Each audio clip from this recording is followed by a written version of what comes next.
Get into it. The 2006 volleyball incident. On July 2nd, 2017, an anonymous user posted a thread on 4chan's paranormal board saying, "How does one live after taking the red pill on the 2006 volleyball incident?" Huh? Now, if you're wondering what that incident was, it's a strange and disturbing story. The post was referring to a supposed mass shooting where a gunman killed 14 people during a high school volleyball game in either South Dakota or Nebraska back in 2006.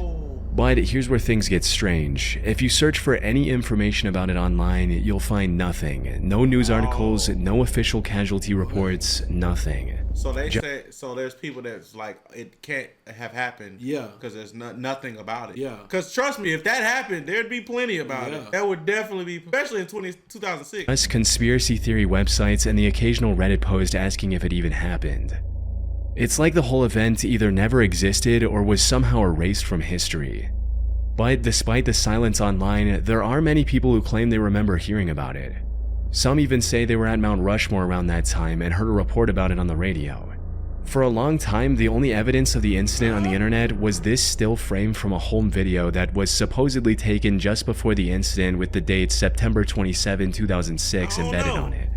That is, until some ordinary gamer, a YouTuber who often dives into dark web rabbit holes, discovered more evidence. While browsing the Late Nights forum on a 4chan-like site, he came up. Can't lie, we be tempted to do that. It's so depressing.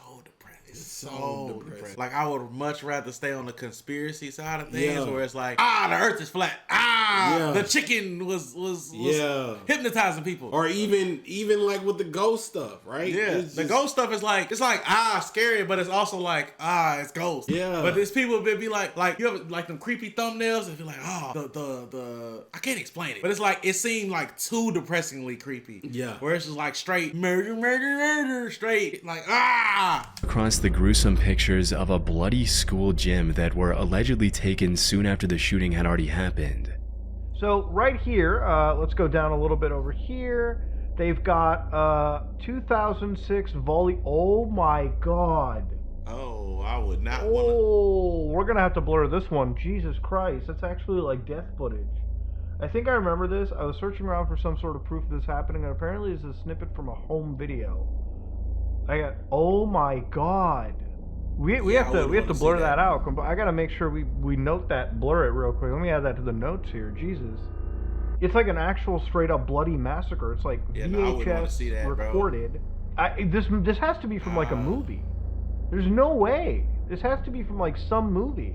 It's crazy as hell. That it's got like a CBI not for release. Like, I assume CBI stands for like some sort of a governmental organization or something. What up, Marky Mark? That is so messed up. Hey.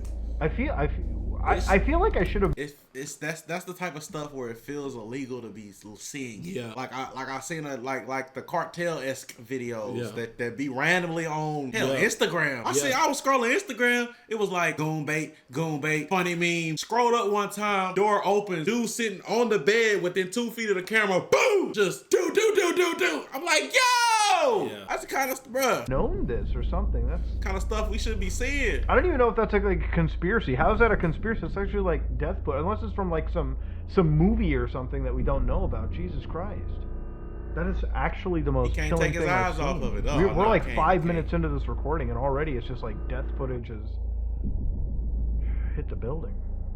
In the bottom right corner was the text, "CBI not for release," which I'll do my best to show you while blurring everything else out. This has led to some pretty wild theories being spread all over the internet. According to the most popular ones, the incident did happen, but it was covered up by the American government. Why? As the story goes, the government was trying to assassinate someone who was attending this high school volleyball game. Things got out of hand, however, and a lot of the young volleyball players were caught in the crossfire. And since this would have caused tons of backlash from the public, the government instructed the news media to not talk about the story and also paid the victims' families to keep them quiet. However, trust me, this is the thing about a government conspiracy like this. If it was one dude in there that they want to take out, he was out of there. Okay. Yeah, low key. He in public at a. Well, he was out of there. Well, I feel like it was one of those things where he was out of there, but maybe like the shooter dropped the ball and they're like, oh. And he was like, you know what? Guess everybody got. I mean, I can see both ways of thinking. But in my opinion, if it was just one target, he gone. They was catching him outside the game.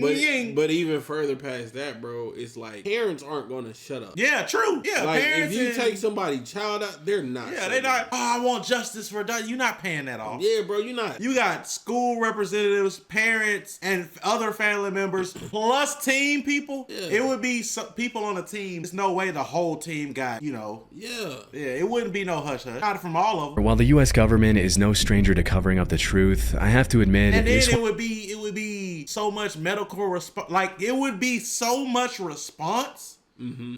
The news presence would have been immediate. The national news presence would have been so quick. There's no way to silence. There's no way. But then again, who's to say they couldn't have? Because bro, you gotta remember, bro, government got a lot of money, and if it comes down to it, I think I think at the time it happened, 2006, which is internet still. I feel like. Infancy. The time that it happened was still too late into the internet for it to be, and the news and the way news circulates, radio, internet, TV, for it to be completely silenced. If that makes sense. Yeah. Like, you talking about 95? Okay. Yeah. Okay. But like, if people, let's take the people serious that say they was at Mount Rushmore, they heard it on the radio. It's something like that happening. You got all type of family. Oh, what's happening? All type of MySpacers and forum people, and the news is like, this is happening right now. And then the bigger news stations is like, oh my God, this is because it's not like a regular gang related incident or one-off shooting where it's just local. No, this is some mass. Post Columbine, post whatever other post Tupac and Biggie. Yeah, I got you. Yeah. Look at that, bro. What are you doing, bro? I'm hooping my new merch. Your new what, bro? Store. New merch. You see this? Look at this. City boys. You got it on. You don't wanna? Why the hell are you showing them? Bro, cause that gotta be on the for free? Yeah. You can at least go get some merch. Bro, they got this design. They got the city. Well, look at that logo. Look at that logo. You got this logo on the shirt, bro. You can at least, you know what? Editor, if I make this shot, you blur my feet. If I miss this shot, the raw dogs stay out. Damn. Just go buy the merch, y'all. Just go where, bro? City.store, bro. Please. Use code. Bro, come on, man. Use code defeat the dogs. Don't use no code. The dogs. Ain't no code. One is quite far-fetched. Keeping something this big under wraps for so long feels pretty out there. At some point, you'd think the truth would slip out. A somewhat more reasonable theory is that this is a classic case of the Mandela effect, where large groups of people collectively misremember something. And coincidentally enough, I actually did find a similar incident that the term 2006 volleyball incident most likely refers to the Lake Canyon High School hostage crisis. There was a hostage crisis? Oh, which happened in Okay. So they confusing one incident with another. Something else. Okay. Yeah, we live on YouTube, Clint. It would probably be international. I don't know about international, but it would be national news for sure. Happened in 2006 in that region. In the Platte Canyon High School situation, 53-year-old Dwayne Roger Morrison took 7 female students hostage, attacked them, and ended up shooting one of them. This also took place on September 27, 2006, which is the same date on which the alleged photo was taken before the incident. Its location in Colorado might also explain why people from the Midwest remember hearing about it on the news. But there are some major differences. Most notably, the Platte Canyon incident had nothing to do with a volleyball game, and there was only one death. But in saying all of that, the most likely scenario is that all of this is a hoax. While researching this incident, I came across an interesting post on the forum Above Top Secret from 2017. Well, y'all be diving deep. In this post, the OP was talking about creating a hoax in which multiple school shootings happened in 2006 in tiny towns, but any information relating to these incidents has been mysteriously erased from the public record. Yeah, I just don't but think it's if that's the possible case, that the images that some ordinary gamer came across, where did they come from? Yeah. Considering it's been over 7 years since this first contraction on the internet, it's unlikely we'll ever know the answer to this disturbing internet rabbit hole. I can't dive this deep on it. I just can't. I just unless it's like a problem I really want to solve and I'm just digging. Yeah. But for stuff like that's this dark, I don't want to end up on the side of the internet that I had no business being on. Grave robbing for morons. What? On August 8, 2014, a user by the name Simon Pred J posted a video on YouTube titled Grave Robbing for Morons. This was a digital re-upload of a very old VHS video, an extremely chilling one at that. In it, a young man goes into disturbing detail explaining step by step how to rob graves and sell the remains on the black market. Grab it by the eyes or the nose. You pull it out, put your finger all the way in. There's nothing there that will hurt you at all. All right, you have to make sure of that. There's nothing that can hurt you. Do not be afraid. Pull it out like that. Do not pull it by the teeth, or else it'll break out like that, and you will have holes. What makes this video even more unsettling isn't just its content, but the mystery surrounding it. No one knows who the man in the video is. To this day, his identity remains unknown, and no one has come forward to claim responsibility. This has left the internet in two fiercely opposing camps. That's the word I was looking for earlier. Morbid. When I see thumbnails or topics on YouTube that are too morbid, it's like, I can't. Even body cam videos, bro. If it's too morbid, I don't even like the ones where it's like, oh, they did this to these kids. I'm like, I can't watch that shit, bro. Shots Montana. Appreciate the raid, bro. Some believe this is authentic footage of a real grave robber. Others argue it's an obscure horror short crafted purely for shock value. Please be a horror short. Surprisingly, I came across evidence that supports both sides of the argument while researching this topic. One undeniable fact, however, is that the original video is extremely old. The earliest mention of its title, Grave Robbing for Morons, I found on the internet was a now defunct online store for horror VHS tapes called Shocking Videos. This website listed the tape for sale in April of 2003, stating, "What we have here is genuine camcorder footage of a drunken teenage stutterer giving a half-hour lecture on how to steal body parts from graveyards for fun and profit while holding a fresh, rotting skull in his hands." That said, the original video is likely from the late 80s. We can clearly see the VHS box for the 1987 Evil Dead 2 movie 5 minutes and 43 seconds into the video.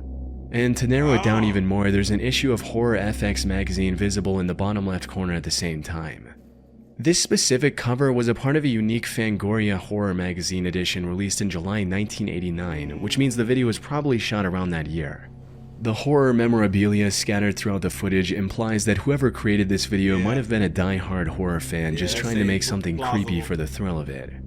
And while most of the gruesome advice given in the video feels very authentic, like describing ways to remove the skull from a body that hasn't fully decomposed yet, there are also sections that seem extremely goofy. Like when the host suggests knocking out witnesses so they think it was all just a dream. There we go right there, bro. Never leave witnesses. If you have to knock them out so that way they think it's a dream. This gives further credence to the theory that the subject doesn't have any real grave robbing experience. Yeah, that's all it takes right there. I'm debunking it right here, right now. It's creepy, and it's just making it all up for the video. It's creepy, though. On the other hand, some people argue that the skull he's showing in the video is far too detailed to be fake. As for the inconsistency in the advice, that could be explained by the theory that this was likely his first time robbing a grave, and that he was simply making things up to seem more knowledgeable on the topic than he actually was. Wait a minute. But this is where things start getting really eerie. Toward the end of the tape, the guy almost mumbles his full name, but stops himself before saying his entire last name. Okay, this was made by Anthony. Well, as a matter of fact, let's forget the last name. And in 1999, a man named Anthony Casamassima was arrested in New York for stealing an expensive stained glass window from a cemetery. There was a real possibility Do we got a mugshot for him? that this was the same person who made the Grave Robbing for Morons guide. That being said, there are a few inconsistencies that say otherwise. Okay, wait. For instance, I did not find any charges against Anthony Casamassima that mentioned him desecrating bodies. He was more into stealing valuable artifacts like stained glass. And more importantly, Casamassima was 40 when he was arrested in 1999. True. If he made the tape, he would have been around 30 at the time. Yeah. However, given the young People look way older. Yeah, he looked young. He looked barely 20, bro. appearance of the video's subject, that seems highly unlikely. I also found a couple more theories as well, but most of them lead to dead ends. What if he is like the son of that guy? He'd be a junior. True. One such theory claims the guy in the video might be Craig A. Bradley, who was arrested in 1995 for stealing human remains from a cemetery in upstate New York. Craig would have been around 24 when the grave robbing video was filmed, which fits with the young appearance of the guy in the tape, plus he even looks a bit like him. However, the issue with this theory is that Craig doesn't have the stutter that was prominent in the original video. Usually, winter months I'm laid off. So winter months don't usually pay. Dig for you and everything. So you dig and your friend digs, and then it's another friend digs. You have to find someplace really secluded.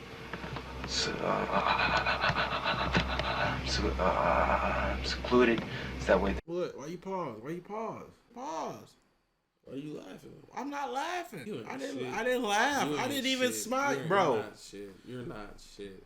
You're a sack of shit. I didn't laugh. So we laugh when it's the black guy going. We can't laugh at this grave robbing ass nigga. What if he really robbed a grave? We can't laugh at this nigga, bro. I'm not the only one. Somebody else said they going to hell too. No interrupt. Come on, bro. Why you? That's not a little. Come on, bro. Secluded. Glitch. That way there's no interruptions, okay? Now, he could have faked the stutter in the original video for some reason. However, people on the internet find that extremely unlikely given how real it The feels. way he was spaced out. Grave robber or actor, the stutter is real. I've known several people with really bad stutters, and it's such a specific, uncontrollable behavior that makes it hard to fake. This kid's stutter feels unique and authentic. I've never seen an actor in a movie fake a stutter that felt this real. It's possible one day the person seen in the video was stuttering in radio. He was stuttering. I ain't seen it in a long time. Radio was, I'm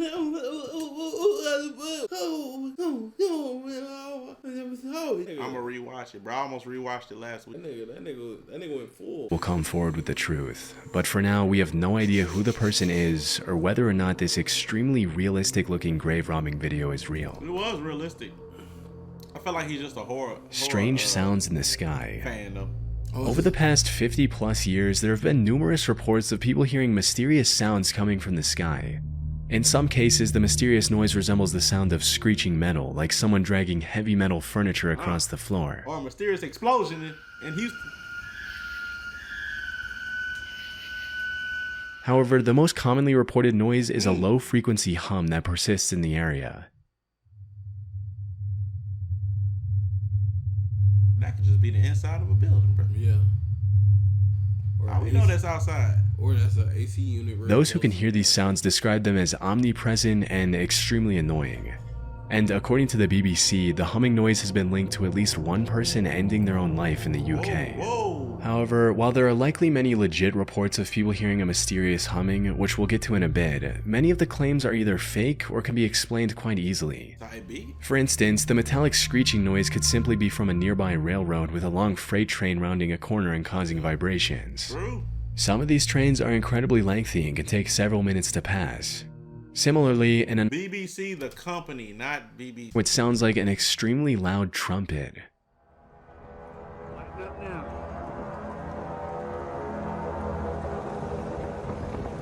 The original poster of this video titled this as a judgment trumpet, referring to the divine trumpet described in the Christian faith. However, Yeah, that sounds like music was added to a video. That didn't sound like it was in the. Did you hear what was happening up north? Up north? What's happening up north? It was like, remember when the AI shit was going rampant? Right. There were people in New York actually recording the sky, and there were like explosions it was like the northern hemisphere of America, but it was like real loud explosion. And I then think I remember that being mentioned. Yeah, and here come the fucking tinfoil hats. The galactic war over New York is happening. Oh, the galactic war over New York. They think the problem with a lot of the tinfoil hats and stuff like that is they think stuff just happens over the major cities. Yeah. It's not how it works, man. given the poor weather conditions in the footage, it's likely just a malfunctioning tornado siren, like this. Well, that'd be so scary to hear. A few of these Any videos are also tornado outright siren, bro. faked, with the mysterious sounds being edited in to generate views. Yep.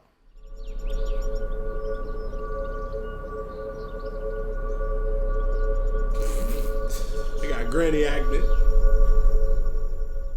Notice how the birds around the area appear completely unaffected by the loud, ominous noise, which would be unlikely if the sound was genuinely overwhelming the environment. Birds have sharper hearing than humans, and they would likely react. That said, there are still thousands of reports from people who can't be easily debunked or labeled as fake. Unlike the examples I've shown so far, the vast majority of seemingly authentic reports involve the persistent, low-frequency hum. This strange phenomenon seems to trace back to Bristol, England in the late 1970s. The city council received hundreds of complaints from residents about a strange noise that was audible at night. One local newspaper even asked readers in the city, "Have you heard the hum?" and almost 800 people said they had. French scientists back then proposed that the sound might originate from the ocean, suggesting that continuous waves could be vibrating the ocean floor. Now, this explanation might have been true for Bristol. You know how much water and wave that would have to be? A whole lot. For you to hear that vibrating the ocean floor? Wouldn't those waves have to be ginormous? It would have to be some shit going on. Because, like, it would be more than just a hum. And it would also be fucking up the coast, right? Because I feel like that would be like a low-key an earthquake. Right? But you know what this reminded me of? I remember hearing a conspiracy theory a while back about how countries were using sounds to see how it impacted their citizens. Right. So they would have sounds like they send sounds out into certain areas, certain cities, certain neighborhoods to see if people would pick up on them. And it was different levels of an actual experiment I know it was in the US. And like that was one of the big conspiracy theories that people were talking about post World War II with all the MK Ultra shit, all that shit. That was also one of the experiments people were talking about. Like I remember that now. That's what I thought this was about. Oh, okay. Where's the live haunted place videos? They private. The videos getting edited and the VOD is also getting edited and put on the VOD channel. So they gone from this YouTube channel that you watching this live on. They'll be on the VOD channel and then the edited video will be on the City Boys channel. But as time went on, more and more people around the world started reporting these disturbing humming noises. And it appears the Bristol hum is still present to this day. Okay. There are many theories that attempt to explain the bizarre global phenomenon. Look at that little of a country, little state. And these can get into some truly out there conspiracies, like aliens or secret underground civilizations in the hollow earth. However, the most plausible explanation I found suggests that these sounds are more connected to the listeners themselves rather than their surroundings. Things like hypersensitive ears and early signs of hearing issues like tinnitus could be a major contributor. Another possible reason could be the increasing levels of anxiety and stress. A BBC researcher also noted that she only heard the hum when she was exhausted and stressed out, which further supports the notion of this mysterious hum being a psychosomatic or stress-related phenomenon. During my research, I even found the video claiming to capture the strange humming sound. But when I watched it, there was nothing unusual, just regular environmental noise. They hearing it themselves. It's entirely possible that the person who recorded it was hearing something from inside their body, misinterpreting it as an external sound, which further supports the stress-related theory. However, this doesn't explain the hundreds or even thousands of other videos that do include the hum. And given are very simple, bro. Something works for somebody, they're gonna try it too. Same thing with earlier we watched the parents fighting back to their kids and stuff, and there's a lot of people that copied that YouTube channel McJuggernuggets, and then the other one that did the remember that original freak out where he stuck the remote up his butt? People started copying that, so it became whether it was 10 years later or 2 years later. Same thing with like horror shit. Niggas been doing horror shit since TV or niggas could record video, so it's just gonna get copied. The endless amounts of possibilities for each individual case, I doubt we'll get a concrete answer anytime soon. But you never know. John Lang, Fresno Police. On March 20th, 2015, a YouTube channel by the name Lang Marine uploaded a 3.5-minute video titled Fresno LE Harassment, Ford Crew Cab that stalked me and my residence numerous times. The video showed the same vehicle driving past the camera twice in 3 minutes. The uploader was a 51-year-old former Marine named John Lang living in Fresno, California. The video footage came from a security camera he had installed outside his home. And in the description of this video, he provided much-needed context behind the oddly disturbing encounter. According to Lang, he was critical of the way Fresno PD and Fresno Fire utilized their budgets online. So now they were stalking and harassing him in retaliation, and the Ford truck in the video belonged to either the Fresno Police Department or the Sheriff's Office. The next day, he posted another video of a man walking his dog outside his home. The video showed the dog and his owner stopping outside Lang's home for a few seconds and moving on, nothing too unusual. However, Lang claimed that the person in the video was a plainclothed police officer who was conditioning Lang's dog so that it wouldn't attack if the same officer broke into his home later. Over the next 10 or so months, Lang continued posting videos of shady activity captured by his security camera, like a guy in plain clothes coming up to his home, taking a look and walking away immediately. Or a police truck stopping outside his home for a few seconds and then driving away. We get more and more evidence. However, the most disturbing of these videos showed a mysterious black van stopping outside his home, filming it with a massive camera for about 30 seconds and quickly driving. That's all I needed right there. Why is you filming my... First of all, no, that's not all I need. What your house look like? They were setting them up to destroy his work. Never know.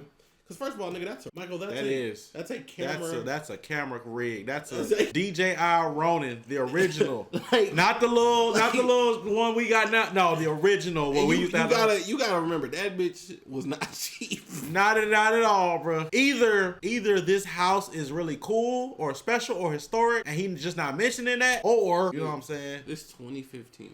Yeah. Look at this is. I just threw mine away. I had this Ronin. I just threw mine away the other day or a couple weeks ago. No, I threw it away when I got the Escalade. Go back to it. The house gotta be big. No, because look at the houses across the street. They're not too crazy. I threw it away because it was 10 years old and not being used and been sitting in my truck for 4 years untouched. So it was time. And we got like a thing of gimbals. And we got more gimbals, modern gimbals now. Stopping outside his home, filming it with a massive camera for about 30 seconds and quickly driving away. Nigga, did he have a... No, he didn't. I thought he had a walkie-talkie for it. Filming it with a massive camera for about 30 seconds and quickly driving away. Lang claimed that the device in their hand was a thermal imaging sensor and they were trying to determine whether or not he was home. Buddy, that was... Alright, Lang might be... Yeah, Lang. No, I feel you, Lang. I feel you because why are you filming my house? With a gimbal. But is there something about your house that would make people Or is there something about him we don't know? True. Isn't he a veteran? Yeah. I mean, he... Guess who's back again with gamer subs. What's up, Chad? You might be asking how did Conor McGregor get here? You're asking too many questions. The boys over at Internet City have teamed up with gamer subs. If you go to gamersubs.gg/Internet City right now, you can get 10% off. I'm talking flavors like raw meat, guacamole, gamer fud. And these two right here, we got the nuclear station and chug juice. You either go, or I'm gonna go with you. Guess who's back again! By January of 2016, Lang was fully convinced that the Fresno police were planning an assassination. On the 16th of January, he posted a video about a cleaning company van parked outside his home. In the description of the video, he wrote, "If I turn up missing or dead tomorrow, remember this van. I think I seen a couple of guys sneak out the side door and into the building when it was parked in the carport this afternoon. I've been causing the city of Fresno a lot of problems recently, which I now regret." Unfortunately, this would be the last video Lang would post on YouTube, because just a few days later, firemen found him dead inside a burning home with multiple stab wounds on his body. This was sad news. He was on us. He was on to something. Bro, they're gonna say self-inflicted stab wounds. Stab wounds in a burning building. Both of them. Both of them. Let's see. I bet you, if they say self-inflicted, I bet you. For people who are following the story. However, this was only the beginning of a much bigger conspiracy. You see, when the news of his death initially broke, the reports stated that he had a few stab wounds on his upper back as well. If this were true, it would validate all of Lang's worries about getting assassinated. This would also put the Fresno PD as the #1 suspect for his murder. However, when the Fresno coroner released Lang's autopsy report, it only mentioned 3 self-inflicted stab wounds on his chest, and there was no mention. Bro, I couldn't have wrote a better script. Gotta try harder than that, Fresno. Of any stab wounds on his back. Gotta try harder Was than the that, earlier Fresno. report a mistake, or were the Fresno police trying to hide their crime? This inconsistency led to tons of backlash and even a petition to reopen his case. But it remained closed. To this day, the John Lang case sits as a mystery. Was he actually getting stalked, or was he just severely mentally ill and paranoid? From my research, the answer seems to be a mix of both. First and foremost, it's worth mentioning that the Fresno police are well known for being ripe with corruption. A Reddit user mentioned a story he knew about the PD, stating, "I mean, my friend's dad was FPD for decades, and Jerry Dyer showed up with some officers and threatened him back in the late 90s, so it wouldn't surprise me if the cops were intimidating this dude." So, did the Fresno PD retaliate against Lang? Maybe. What's more likely is that Lang was getting more paranoid and losing his mind over time. From what I can see, the man walking his dog is doing just that, walking his dog, and claiming that he was somehow conditioning Lang's dog in just a couple of seconds is pretty out there. Even the suspicious van can be explained quite easily since the device shown in the video was just a film camera on a gimbal, not some high-tech thermal imaging sensor. As for why they were shooting like that from a vehicle, they were likely indie filmmakers who just didn't have the proper permissions from the city. However, all of this is just conjecture on my part. The real evidence that proves Lang's deteriorating mental state is the fact that he turned off the cameras he had in his home a day before the incident. The last saved footage on these cameras was of him sitting with a kitchen knife in his hand. Not only that, but when the fire department arrived on the scene, all the entrances to his home were barricaded securely from the inside.